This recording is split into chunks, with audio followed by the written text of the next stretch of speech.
আসসালামু আলাইকুম। আমরা যখন নতুন কোনো প্রোগ্রামে কাজ করতে যাই, তখন কিন্তু নতুন প্রোগ্রামটি নিয়ে অনেক প্রবলেম আমাদের ফেস করতে হয়। অনুরূপভাবে আমরা যারা ফটোশপে নতুন, আমাদের কিন্তু পেন টুল নিয়ে অনেক প্রবলেম ফেস করতে হয়। তো আজকের ভিডিওতে পেন টুলের সমস্ত প্রবলেমগুলি আমি তুলে ধরার চেষ্টা করব। আমি এবার আমার টুল প্যানেল থেকে পেন টুলটিকে সিলেক্ট করে নিচ্ছি। পেন টুলটি সিলেক্ট করার পর পেন টুলের সেটিংসটা আমরা করে নেব। দেখুন পেন টুলের সেটিংসটা এখানে আমরা দেখতে পাচ্ছি। প্রথমে এখানে দেওয়া আছে শেপ, তারপর ফিল, স্ট্রোক এবং পয়েন্ট। তবে এই অপশনগুলি আমাদের ঠিক রাখতে হবে। তো এই অপশনগুলি আমরা কোনটার জন্য কিভাবে ঠিক করে রাখবো, আমরা কি কাজ করতে চাই আর সেই কাজের জন্য এই অপশনগুলিকে কি করে রাখতে হবে, এই বিষয়গুলি আমি তুলে ধরবো এখন। ধরুন আমরা এখানে দেখতে পাচ্ছি আমাদের শেপ দেওয়া আছে, তারপর এখানে দেওয়া আছে ফিল এবং এখানে স্ট্রোক আর এখানে 3 পয়েন্ট। তো এই অপশনগুলা কি দেখুন। এখন আমার শেপ অবস্থায় রয়েছে, আমি পেন টুলটি সিলেক্ট করে নিয়েছি। ধরুন এই ক্যানভাসের মধ্যে আমি যদি কোনো অংশ এভাবে সিলেকশন করতে চাই, আপনারা দেখতে পাচ্ছেন এটা কিন্তু একটা শেপ হয়ে যাচ্ছে, একটা শেপ তৈরি হয়ে যাচ্ছে। তো শেপটা তৈরি হওয়ার কারণ হলো, দেখুন এই কালারটি এখানে অ্যাপ্লাই কেন হলো। আমাদের ফোরগ্রাউন্ড কালারে কিন্তু এই ইয়েলো কালারটি দেওয়া আছে, যার ফলে এই কালারটি এখানে অ্যাপ্লাই হয়ে যাচ্ছে। আবার এখানে আমরা দেখতে পাচ্ছি আমাদের স্ট্রোকটা কিন্তু, এটা কিন্তু নন করা আছে। আমরা দেখতে পাচ্ছি হোয়াইটের ভিতরে একটা রেখা, এটা কিন্তু নো করা আছে, যার ফলে আমাদের স্ট্রোকটা কিন্তু হচ্ছে না। তো স্ট্রোকটা আমরা এখান থেকে যে কোনো একটি কালার দিতে পারবো। সাপোজ এখান থেকে আমি রেড কালারটি দিয়ে দিলাম। রেড কালার দেওয়ার পর এখন দেখুন স্ট্রোকটা কিন্তু আমাদের রেড কালার হয়ে যাচ্ছে। নিশ্চয়ই আপনারা দেখতে পাচ্ছেন এটার বর্ডার দিয়ে কিন্তু রেড কালার রয়েছে, তাই না? আবার এই বর্ডারটা এতটা চিকন কেন হলো বা এটা মোটা কেন হলো না, এটার কারণ হলো দেখুন এখানে দেওয়া আছে 3 পয়েন্ট। তো আমাদের যে স্ট্রোকটা হবে এটা হবে 3 পয়েন্ট, যার ফলে এটা এতটা চিকন হয়েছে। আচ্ছা এটাকে যদি আমরা বাড়িয়ে দেই, ধরুন এখান থেকে এটাকে আমি বাড়িয়ে দিলাম। বাড়িয়ে দেওয়ার পরিবর্তে আমরা দেখতে পাচ্ছি, বাড়িয়ে দেওয়ার ফলে আমরা দেখতে পাচ্ছি আমাদের এটার স্ট্রোকটা কিন্তু, বর্ডারটা কিন্তু অনেকটা চৌড়া হয়ে গেছে এখন। আবার মাঝখানে ইয়েলো কালারের একটা ফিল চলে আসছে। তো এইরকম ভাবে যদি আমরা কাজ করি তাহলে কিন্তু আমাদের কাজটা সঠিক হবে না। সাপোজ এই যে ক্যানভাসে আপনারা একটি মডেল দেখতে পাচ্ছেন, আমি মডেলের চুলের উপরের অংশগুলো কেটে দেব, তাহলে আমাকে এভাবে মার্কিং করতে হবে সাপোজ। অথবা যদি আমি এই ব্যাকগ্রাউন্ডটা পরিবর্তন করতে চাই, তাহলে কিন্তু এরকম ভাবে মার্কিং করে পেন টুল দিয়ে আমরা ব্যাকগ্রাউন্ডটাকে রিমুভ করে দিতে পারবো। তো এই ক্ষেত্রে যদি এরকম হয় তাহলে তো আমরা এই ব্যাকগ্রাউন্ডটাকে রিমুভ করতে পারবো না। তো পেন টুল দিয়ে আমরা যদি কোনো ছবি বা কোনো অবজেক্ট বা কোনো সাবজেক্টের কোনো অংশ আমরা রিমুভ করে দিতে চাই, একদম ডিলিট করে দিতে চাই, অথবা ব্যাকগ্রাউন্ড পরিবর্তন করতে চাই, তাহলে কিন্তু পেন টুলটি আমাদের এরকম শেপ থাকলে হবে না। এই পেন টুলটিকে আমাদের নিতে হবে প্যাচ আকারে। তো বন্ধুরা এবার এইখান থেকে আমরা ক্লিক করব। দেখতে পাচ্ছেন এই শেপের এই যে এইখানে দুটি আইকন রয়েছে, এরো আইকন। এবার এই এরো আইকনের মধ্যে আমরা ক্লিক করে দেব। এরো আইকনে ক্লিক করার পর আমরা নিচে আরেকটি অপশন দেখতে পাচ্ছি, এটা হলো প্যাথ। তো এবার আমরা এই প্যাথটিকে সিলেক্ট করে দিব। প্যাথ সিলেক্ট করার পর এখন আমরা দেখতে পাচ্ছি পেন টুলের এদিকের অপশনগুলি কিন্তু এখন আর নেই। তো এবার আমি এই মডেলের চুলের কিছু অংশ আমি মার্কিং করে এই অংশটুকুকে রিমুভ করে দিতে চাই, অথবা ডিলিট করে দিতে চাই। আমি এভাবে মার্কিং করলাম, করার পর এখন এভাবে আমি এখান দিয়ে চুলের এই অংশটুকুকে আমি মার্কিং করার পর এখন এটাকে আমাদের কিন্তু মেক সিলেকশন করতে হবে। তো মেক সিলেকশন করার জন্য আমরা শর্টকাটে করতে পারি কিবোর্ডের কন্ট্রোল বাটন চেপে ধরে এন্টার বাটন প্রেস করে। আমি কিবোর্ডের কন্ট্রোল এন্টার বাটন প্রেস করে দিলাম। এখন আমরা দেখতে পাচ্ছি এখানে এই নির্দিষ্ট অংশটুকুর মধ্যে একটি সিলেকশন রয়েছে। এবার আমি কিবোর্ডের কন্ট্রোল বাটন চেপে ধরে যদি ব্যাক স্পেস অথবা ডিলিট বাটনে প্রেস করি, তাহলে এই অংশটুকু রিমুভ হয়ে যাওয়ার কথা। আচ্ছা বন্ধুরা দেখুন এখানে একটি প্রবলেম হয়েছে। আমি মার্কিং করেছিলাম শুধু উপরের চুলের এই অংশটুকু, অথচ চুলের বাইরে এই মডেলের সমস্ত বডিটাই কিন্তু রিমুভ হয়ে যাচ্ছে, আমরা দেখতে পাচ্ছি। দেখুন কারণ হলো এইখানে আরেকটি সেটিংস আছে। এই সেটিংসটা নিয়েও আপনারা অনেকেই অনেক সময় প্রবলেমে পড়েন, যার ফলে আমি এই সলিউশনগুলো নিয়ে আজকের ভিডিওতে এসেছি। দেখুন এইখানে দেখুন একটি অপশন রয়েছে, আমরা দেখতে পাচ্ছি এই যে এইখানে যে অপশনটি রয়েছে, এই অপশনের মধ্যে আমাদের এখন এটাকে সেটিং করতে হবে। তাহলে আমরা পেন টুল দিয়ে যে নির্দিষ্ট অংশটুকু সিলেকশন করব, এই সিলেকশনটুকুই থাকবে, বাইরের অংশটুকু সিলেকশন হবে না। এবার এটার মধ্যে ক্লিক করে দিন। ক্লিক করার পর আমরা দেখতে পাচ্ছি এটাতে দেওয়া আছে সাবজেক্ট ফ্রম শেপ। তো আমরা যেই অংশটুকু সিলেকশন করব এই বাইরের এরিয়াটুকুই মার্কিং করে নেবে। তো এখান থেকে আমরা এটাকে, এখান থেকে আমরা এটা দিতে পারি, একটু উপরে উঠিয়ে দিলাম। এবার যদি আমি পেন টুলে এভাবে মার্কিং করি, যে নির্দিষ্ট অংশটুকু মার্কিং করব সেই নির্দিষ্ট অংশটুকুই কিন্তু রিমুভ হয়ে যাবে। এভাবে আমি মার্কিং করে দিলাম। এবার কিবোর্ডের কন্ট্রোল বাটন চেপে ধরে এন্টার বাটনে প্রেস করে দিলাম। আমরা দেখতে পাচ্ছি অংশটুকু সিলেকশন হয়ে গেছে। এবার যদি আমি কিবোর্ডের কন্ট্রোল বাটন চেপে ধরে ডিলিট অথবা ব্যাক স্পেসে প্রেস করি, তাহলে যে নির্দিষ্ট অংশটুকু আমি সিলেকশন করেছিলাম এই নির্দিষ্ট অংশটুকুই রিমুভ হয়ে যাবে। আর এটা যদি আমরা পুরানো ভার্সনের ফটোশপগুলিতে করতে চাই, তাহলে কিভাবে করব এখন দেখে নিন।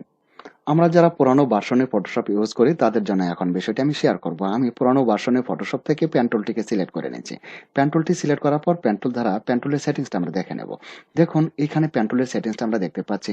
আমরা দেখতে পাচ্ছিলাম লেটেস্ট ভার্সনের ফটোশপগুলোতে কিন্তু লেখা থাকে, আর এখানে কিন্তু লেখা নেই, এখানে আইকন দেওয়া আছে। আমরা এই যে আইকনটি দেখতে পাচ্ছি এটা হলো প্যাথ আইকন। আবার এই যে এই পাশে যেটা দেখতে পাচ্ছি এটা হলো শেপ আইকন।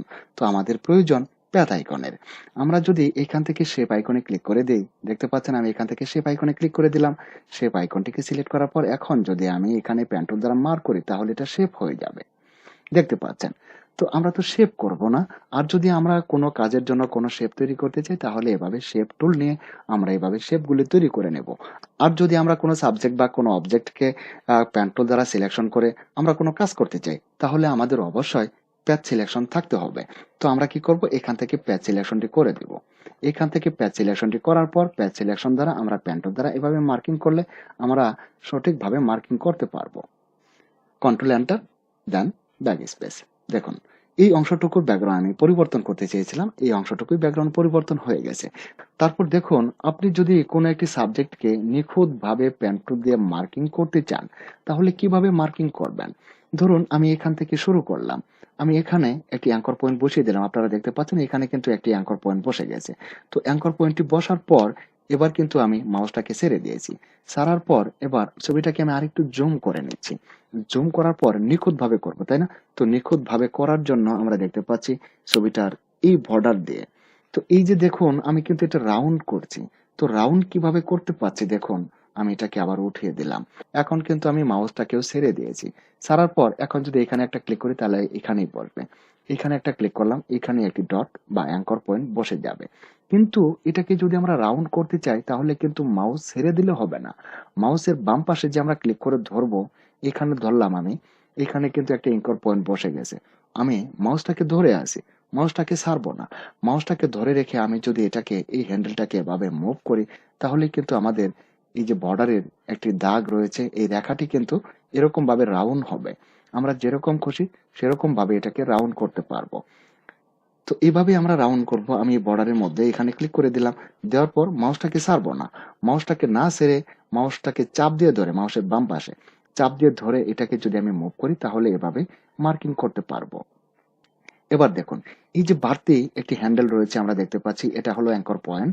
আর অ্যাঙ্কর পয়েন্টের বাইরে এই যে একটি বাড়তি হ্যান্ডেল রয়েছে, এই হ্যান্ডেলটাকে যদি আমরা না কেটে দেই তাহলে কিন্তু নির্দিষ্ট অংশ দিয়ে আমরা সিলেকশন করতে পারবো না।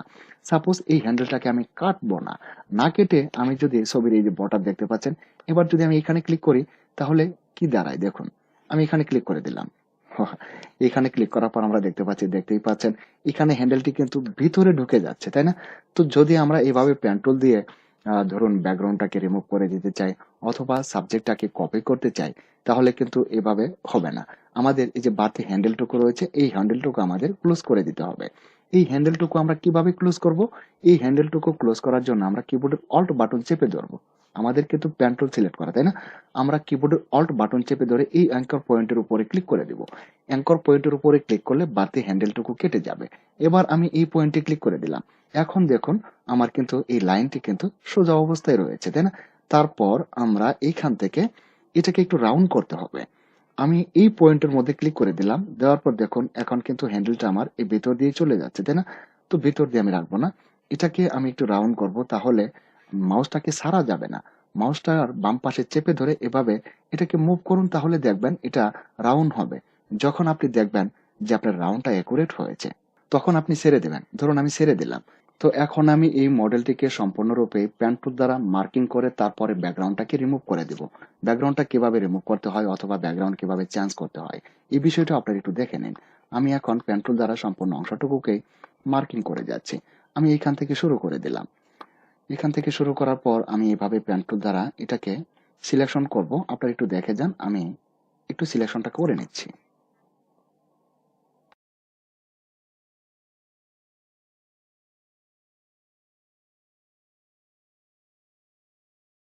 তো পেন টুল দিয়ে কোনো সাবজেক্টের ব্যাকগ্রাউন্ড পরিবর্তন গেলে আপনারা এখানে দেখতে পাচ্ছেন তার যে এলোমেলো চুলগুলা রয়েছে, এলোমেলো চুলগুলা রাখা সম্ভব নয়। এলোমেলো চুলগুলা রেখে ব্যাকগ্রাউন্ড পরিবর্তন গেলে এটা অন্য অপশনে করতে হয়। সাপোজ আমি দেখিয়ে নিচ্ছি পেন টুল দ্বারা আমরা কিভাবে করতে পারি।